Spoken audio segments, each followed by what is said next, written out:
ഏഷ്യയിലെ തന്നെ ഏറ്റവും വലിയ പള്ളിമണികൾ ഉള്ളത് ഇവിടെയാണ്. ഈ പള്ളിയുടെ മ്യൂസിയത്തിൽ ഇത് കണ്ടോ, പഴയ ഓലക്കുട, പഴയ തരം പാത്രങ്ങളെ, ഓലത്തൊപ്പികളെ, അങ്ങനെ പലതും ഇവിടെ സൂക്ഷിച്ചിട്ടുണ്ട്. എൻ്റെ പൊന്നെ, ഇത് കണ്ടോ, ഈ പഴയ താളിയ ഓലകളിലാണ് പഴയ കണക്കും ഈ പള്ളിയുടെ ബാക്കി പഴയ ചരിത്രങ്ങളെല്ലാം എഴുതി വച്ചിരിക്കുന്നത്. ഇതാണ് പണ്ട് ജർമ്മനിയിൽ നിന്ന് പള്ളിമണി മേടിച്ചതിൻ്റെ ബില്ല്. ഈ ദേവാലയത്തിൻ്റെ പ്രത്യേകത എന്താണെന്നറിയാമോ? ഏഷ്യയിലെ തന്നെ ഏറ്റവും വലിയ പള്ളിമണികൾ സ്ഥാപിച്ചിരിക്കുന്നത് ഈ ദേവാലയത്തിലാണ്. അതുകൂടാതെ ഇതിന് വേറെ ഒരു പ്രത്യേകതയും കൂടിയുണ്ട്. പരിശുദ്ധ ദൈവമാതാവായ മുത്തിയമ്മ ലോകത്ത് ആദ്യമായിട്ട് നേരിട്ട് പ്രത്യക്ഷപ്പെട്ടു എന്ന് വിശ്വസിക്കപ്പെടുന്ന ദേവാലയവും ഇതുതന്നെയാണ്. മാർത്തമറിയം ഫെറോന പള്ളി, കുറവിലങ്ങാട്, കോട്ടയം ജില്ലയാണ്. മിക്കവാറും ആൾക്കാർ വന്നിട്ടുള്ളതായിരിക്കുമല്ലോ. ഇവിടുന്ന് താഴേക്ക് നോക്കുമ്പം ഉള്ള കാഴ്ച കണ്ട, ഈ പള്ളിയുടെയൊക്കെ ഏറ്റവും പറയില്ല ഒരു പഴയ പള്ളിയുണ്ട്. ആ പഴയ പള്ളിയോട് ചേർന്നാണ് ആ മണി വെച്ചിരിക്കുന്നതാണ് അറിയാൻ സാധിച്ചത്. അപ്പം നമുക്ക് ഈ സ്റ്റെപ്പുകൾ, ഈ പടവുകളെല്ലാം കയറി നമുക്ക് മുകളിലേക്ക് ചെല്ലണം. കാണുന്നതാണെന്ന് തോന്നുന്നു പഴയ പള്ളി, അതിനോട് ചേർന്നായിരിക്കാം, നോക്കാം. എൻ്റെ പൊന്നതേണ്ട ഇവിടെയാണ് കേട്ടോ, ഇവിടുത്തെ മണിമാളിക എന്ന് എഴുതി വെച്ചിട്ടുണ്ട്. അതിൻ്റെ ഉള്ളിലാണ് മണി ഇരിക്കുന്നത്. ഭയങ്കര, നോക്കാം നമുക്ക്. ഇതുകൊണ്ടോ, വർഷങ്ങൾ പഴക്കമുള്ള ഒരു കെട്ടിടമാണ്. അതിൻ്റെ ആ പഴമ ഒട്ടും നഷ്ടപ്പെടാതെ അതേ രീതിയിൽ തന്നെ നിലനിർത്തിയിരിക്കുന്നതുണ്ടോ. ആ മണി കണ്ടോ, അതിൻ്റെ അകത്തൂടെ നമുക്ക് കാണാം, കിടക്കുന്നതാണ്.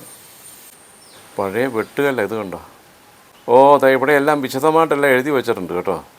കണ്ടോ, ഇതിൻ്റെ അകത്താണ് ഈ പള്ളി മണികൾ ഇരിക്കുന്നത്. ഇതിൽ എഴുതി വച്ചിരിക്കുന്ന ഏഷ്യയിലെ ഏറ്റവും വലിയ പള്ളിമണികൾ സ്ഥാപിച്ചിരിക്കുന്ന മണിമാളിക. ഈ പഴയ കെട്ടിടം സ്ഥാപിച്ചത് 1910 കേട്ടോ.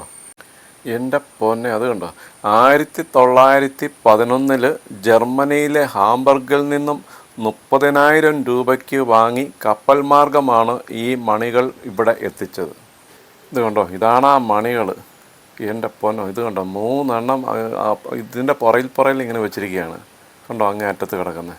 പക്ഷെ നമുക്ക് ഇതിൻ്റെ ഉള്ളിലേക്ക് നമുക്ക് കയറാൻ പറ്റില്ല, ഇങ്ങനെ കമ്പി അഴികളാണ്. അപ്പം അതിൻ്റെ ഇടവഴിയാണ് ഞാൻ ഇപ്പോൾ ഈ വീഡിയോ എടുക്കുന്നത്. നമുക്ക് തൻ്റെ ഇവിടുത്തെ കാര്യങ്ങളൊക്കെ പറഞ്ഞു തരാൻ വേണ്ടിയേ ഇവിടുത്തെ തന്നെ ഒരു ജീവനക്കാരി വന്നു, റോസമ്മ. ഈ മണി കയ്യും കൊണ്ട് അടിക്കാൻ സാധ്യമല്ല, ഇത് കാലും കൊണ്ട് ചവിട്ടിയാണ് ഇത് അടിക്കുന്നത്. ഇതിൽ എന്തോ കയറും ഒക്കെ താഴോട്ട് കിടപ്പുണ്ട്. ഇത് 3 മണികളാണ്. പല രീതിയിലുള്ള ശബ്ദമാണ് ഓരോന്നിലും വരുന്നത്. സപ്തസ്വരം പോലെ ആയിരിക്കുമെന്നാണ് പറഞ്ഞത്. അതുപോലെ ഇവിടെ ഒരു മ്യൂസിയം ഉണ്ട്. ആ മ്യൂസിയത്തിൽ ഈ മണി അന്ന് വാങ്ങിച്ചതിൻ്റെ ബില്ലും എല്ലാം അവിടെ ഇരിപ്പുണ്ടെന്നാണ് പറഞ്ഞത്. നമുക്ക് അവസാനം ആ മ്യൂസിയം കയറി കാണാം. നമ്മളവിടെ കണ്ട ആ വലിയ മണിക്ക് 1660 കിലോയാണ് അതിൻ്റെ ഭാരം വരുന്നത്. രണ്ടാമത് കിടക്കുന്ന മണിക്ക് 1173 കിലോ. മൂന്നാമത് കണക്കുന്ന മണിക്ക് 710 കിലോ. അങ്ങനെ 3 ടൈപ്പ് മണികളാണ് അവിടെ കിടക്കുന്നത്. ഇനിയിപ്പോൾ നമുക്ക് ഈ മാതാവ് പ്രത്യക്ഷപ്പെട്ട സ്ഥലം അത് ഇവിടെയാണ് പണ്ട് വിശന്ന് വലഞ്ഞ് കുട്ടികൾ ആടുകളെ വഹിച്ചുകൊണ്ടിരുന്ന സമയത്ത് മാതാവ് പ്രത്യക്ഷപ്പെട്ട് അപ്പം കൊടുക്കുകയും കുടിക്കുവാനായി ജലം നൽകുകയൊക്കെ ചെയ്ത ഇവിടെയാണ്. അതിൻ്റെ ഓർമ്മയ്ക്കായിട്ടാണ് ഇവിടെ ഈ പുൽമേടിനകത്തെല്ലാം ഇതുപോലെ ഇങ്ങനെ ആടിൻ്റെ രൂപമൊക്കെ നിർമ്മിച്ച് വെച്ചിരിക്കുന്നത്. അന്ന് മാതാവ് കുട്ടികൾക്ക് കുടിക്കാനായി വെള്ളം കൊടുത്ത ഭാഗത്ത് ഇന്നിപ്പം ഒരിക്കലും പറ്റാത്ത ഒരു വളരെ ചെറിയൊരു കിണർ അവിടെയുണ്ട്. അത് ഇവിടെ തൊട്ട് അപ്പുറത്ത് തന്നെയാണ്, നമുക്ക് അത് പോയി കാണാം. ഇതാണ് ആ ചെറിയ കിണർ. ഏത് വേനൽക്കാലത്തും ഇതിലെ വെള്ളം ഒരിക്കലും പറ്റില്ല. ഇവിടെ ഒരുപാട് ആൾക്കാർ ഇതെല്ലാം കാണുവാൻ വേണ്ടി ഇവിടെ ദിനംപ്രതി വന്നുകൊണ്ടാണ് ഇരിക്കുന്നത്. ഇവിടെ ഒരുപാട് പഴക്കവും ഒരുപാട് ചരിത്രങ്ങളും ഒക്കെയുള്ള ഒരു പള്ളിയാണ്. അതുകൊണ്ടാണ് ഒരുപാട് ആൾക്കാർ ഇവിടെ വന്നുകൊണ്ടിരിക്കുന്നത്. ഇവിടെ ഞാൻ ആദ്യമേ 3 മണികൾ കാണിച്ചല്ലോ. അത് നമ്മൾ ചരിത്രം വായിച്ചു കഴിഞ്ഞാൽ അതിൽ നിന്നും എനിക്ക് മനസ്സിലാക്കാൻ സാധിച്ചത് ജർമ്മനിയിൽ നിന്നും 4 മണികളാണ് കപ്പലിൽ കയറ്റിയത്. പക്ഷേ എങ്ങനെയോ ഒരു മണി കപ്പലിൽ നിന്നും നഷ്ടപ്പെട്ടതായിട്ടാണ് അറിയാൻ സാധിച്ചത്. അങ്ങനെ ബാക്കി 3 മണികളാണ് ഇവിടെ എത്തിച്ചത്. ഇതുകൊണ്ട് ഞാൻ ഇവിടെ വന്ന സമയത്ത് ഒരു ചെറിയ മഴയായിരുന്നു. ഇപ്പം ഏതായാലും ഒരു ചെറിയ വെയിലൊക്കെ വന്നിട്ടുണ്ട്. ഇവിടെ എല്ലാം ഇങ്ങനെ ഓരോ കാര്യങ്ങളെല്ലാം ഇങ്ങനെ എഴുതി വെച്ചിട്ടുണ്ട്. ഇവിടെയാണ് ദൈവമാതാവ് പ്രത്യക്ഷപ്പെട്ടെന്നും കുട്ടികൾക്ക് കല്ല് അപ്പമാക്കി കൊടുത്തതും ഇവിടെ വെച്ചാണ്. അതുപോലെ തന്നെ ദാഹിച്ച് നിന്ന കുട്ടികൾക്ക് തെളിനീര് കൊടുക്കുകയൊക്കെ ചെയ്ത് ഇവിടെ വെച്ചാണെന്നെല്ലാം ഇങ്ങനെ എഴുതി വെച്ചിട്ടുണ്ട്. ഇതുകൊണ്ട് ഇത് ഞാൻ ആ മ്യൂസിയത്തിൻ്റെ അകത്തോട്ട് ഞങ്ങൾ വന്ന് കയറി. ഇത് ഇവിടുത്തെ ഏറ്റവും പഴക്കം ചെന്ന പള്ളിയുടെ അൾത്താര അതേ രീതിയിൽ ഇവിടെ നിലനിർത്തിയിരിക്കുന്നതാണ്. മുഴുവൻ തടിയാണ്. ഇത് കണ്ടോ, ഇതൊരു സംഭവമാണ് കേട്ടോ. ഇത് പണ്ട് കാലത്ത് ഉപയോഗിച്ചിരുന്ന ചിരവയാണ്, ചിരവ. ഈ തേങ്ങ ചിരണ്ടി കിടക്കുന്ന ചിരവ. 8 ചിരവയാണ് ഒന്നിച്ചിരിക്കുന്നത്. ആണിയൊന്നുമില്ല, എല്ലാം ഈ തടിയും കൊണ്ട് തന്നെ ചെയ്തിരിക്കുന്നതാണ്. ഇതിങ്ങനെ വലിച്ച് നിവർത്തിയെടുക്കുമ്പോൾ ഇങ്ങനെ നല്ല വൃത്താകൃതിയിൽ വരും. 8 പേർക്ക് ഒരേ സമയം ഇരുന്ന് ചിരണ്ടാവുന്ന ഒരു ചിരവ. കൊള്ളാം. ഇതൊരു പഴയ പ്രസംഗപീഠമാണ്. മൈക്കൊക്കെ ഇല്ലാഞ്ഞ ഒരു സമയത്ത് ഇതിൻ്റെ മുകളിൽ കയറി നിന്നായിരുന്നു പ്രസംഗിച്ചുകൊണ്ടിരുന്നത്, എല്ലാവർക്കും കേൾക്കാൻ വേണ്ടി.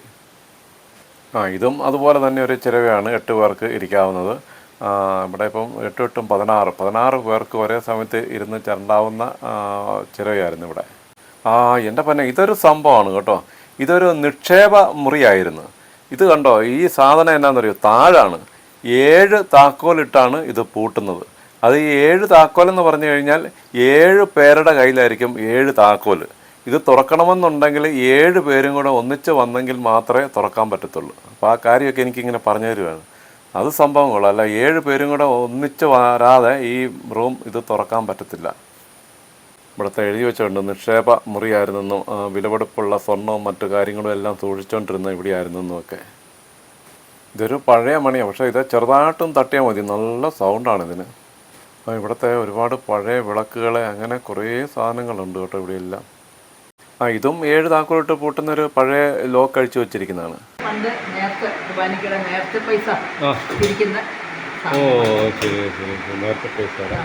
വലിയ ഓസ്തി ഉണ്ടാക്കുന്ന ഇത് അല്ലേ, ഇത് പണ്ടത്തെ രാശിപ്പല, കുഞ്ഞ് കാശ് എണ്ണിക്കൊണ്ടിരുന്ന രാശിപ്പല. അണയുടെ കാലത്ത് എത്രയാവോ? അത് ശരി, ആ കറക്റ്റ് അളവാ. ഇതുകൊണ്ട് ഇതിനകത്ത് നിറച്ചും പഴയ പാത്രങ്ങളെ, പറ, കുട്ടകം എന്ന് വേണ്ട അങ്ങനെ എല്ലാം ഉണ്ട്. പക്ഷെ അന്ന് ഈ പള്ളിയിലൊക്കെ എന്താണ് പറയുടെ ആവശ്യം എന്താണെന്ന് നമുക്ക് മനസ്സിലാകുന്നില്ല. ഈ ക്ഷേത്രങ്ങളിലൊക്കെ ഉണ്ട് പറകളൊക്കെ. ആ ക്ഷേത്രങ്ങളിൽ ഇരിക്കുന്ന മിക്കവാറും അതുപോലത്തെ തന്നെ പാത്രങ്ങളെ, ഭരണികളെ എല്ലാം ഇവിടെയുണ്ട്. കണ്ടോ, ഇതുകൊണ്ട് ഇവിടെ ഓലക്കുട, പിന്നെ പാളത്തൊപ്പി, പിന്നെ അപൂർവം ചില പാത്രങ്ങളെ, അങ്ങനെ കുറേ ഐറ്റംസ് ഉണ്ട് കേട്ടോ. ഇതൊക്കെ പള്ളിയിൽ പണ്ട് ഉപയോഗിച്ചുകൊണ്ടിരുന്നത്. എന്തിനാണ് ഈ ഓലക്കുടയുടെ ഉപയോഗം എന്തായിരുന്നു എനിക്ക് മനസ്സിലാകുന്നില്ല. ഇത് കണ്ടോ, ഇത് മരമണി, ഇത് ദുഃഖവെള്ളിയാഴ്ചയ്ക്ക് ഉപയോഗിച്ചുകൊണ്ടിരുന്നതാണ്. ഇത് കണ്ടോ, ഇത് മുഴുവൻ ഓലയാണ്. ഇതേ മുഴുവൻ പള്ളിയുടെ പഴയ കണക്കുകളെ, പഴയ രജിസ്റ്ററുകളെ, ഇതെല്ലാം ഈ ഓലയിലാണ് എഴുതി വെച്ചിരിക്കുന്നത്. അത് കുറേ അധികം ഉണ്ട് കേട്ടോ, പഴയ ഈ താളിയോല ഗ്രന്ഥങ്ങൾ പോലെ ഇങ്ങനെ കെട്ടി വെച്ചിരിക്കുക. അതൊക്കെ കാണേണ്ട ഒരു കാഴ്ചയാണ്. എത്രയോ പുരാതനമായ ചരിത്രങ്ങൾ ഇത് എഴുതി വെച്ചിട്ടുണ്ട്, കണക്കും കാര്യങ്ങളും എല്ലാം ഉണ്ടത്. ഇത് കണ്ടോ, ഇതാ നമ്മൾ മുമ്പേ പറഞ്ഞില്ലേ, ആ മണി മേടിച്ചപ്പോൾ ഉള്ള ആ ബില്ലുകളെല്ലാം ഇപ്പോഴും ഇവിടെ സൂക്ഷിച്ച് വെച്ചിട്ടുണ്ടെന്ന് പറഞ്ഞില്ലേ മ്യൂസിയത്തിൽ. ഇത് കണ്ടോ, 1911 അവിടുന്ന് ജർമ്മനിയിൽ നിന്ന് മണി മേടിച്ചപ്പോൾ ഉള്ള ആ ബില്ലുകളാണ് ഇവിടെ ഇങ്ങനെ സൂക്ഷിച്ച് വെച്ചിരിക്കുന്നത്. കൊള്ളാം, എൻ്റെ പൊന്നെ, നോക്കിയേ, അന്ന് പഴയ ആ ബില്ലാണ് ഇപ്പോഴും ഇരിക്കുന്നത്. ഇനി നമുക്കിവിടെ ഈ ചരിത്ര പ്രസിദ്ധമായ കപ്പൽ പ്രദക്ഷിണമുണ്ടല്ലോ, അതിനെടുക്കുന്ന കപ്പൽ കാണാം. ഇത് കണ്ടോ, ഇതാണ് ആ കപ്പൽ. ഇതിൻ്റെ അടുത്തേക്ക് നമുക്ക് ചെല്ലാൻ മേല. ഇവിടെ ഇങ്ങനെ കമ്പി അഴിയുള്ള ഒരു മുറിയിൽ ഇങ്ങനെ വെച്ചിരിക്കുകയാണ്. അത് ഈ 3 നോമ്പ് തിരുനാളിലാണ് ഇവിടെ കപ്പൽ പ്രദർശനമുള്ളത്, അന്നേരം ഇത് എടുക്കത്തുള്ളൂ. കണ്ടോ, ഇവിടെ ഇങ്ങനെ എഴുതി വെച്ചിട്ടുണ്ട്. ഇത് കണ്ടോ, കപ്പൽ പ്രദർശനത്തിൻ്റെ കാര്യമൊക്കെ ഇവിടെ എഴുതി വെച്ചിട്ടുണ്ട്. കൊള്ളാം, ഒരുപാട് ചരിത്രങ്ങളൊക്കെയുള്ള ഒരു പള്ളിയാണ് കേട്ടോ ഇവിടെ. ഒരുപാട് വർഷം പഴക്കമുള്ള അതിപുരാതനമായ ഈ ദേവാലയവും ഇവിടുത്തെ കാഴ്ചകളുമൊക്കെ കാണുവാൻ വേണ്ടി നിങ്ങൾ ഇവിടം വരെ ഒരിക്കൽ വന്നാൽ മതി. ഇത് കോട്ടയം ജില്ലയിലെ കുറവിലങ്ങാട് ടൗണിൽ തന്നെയാണ്.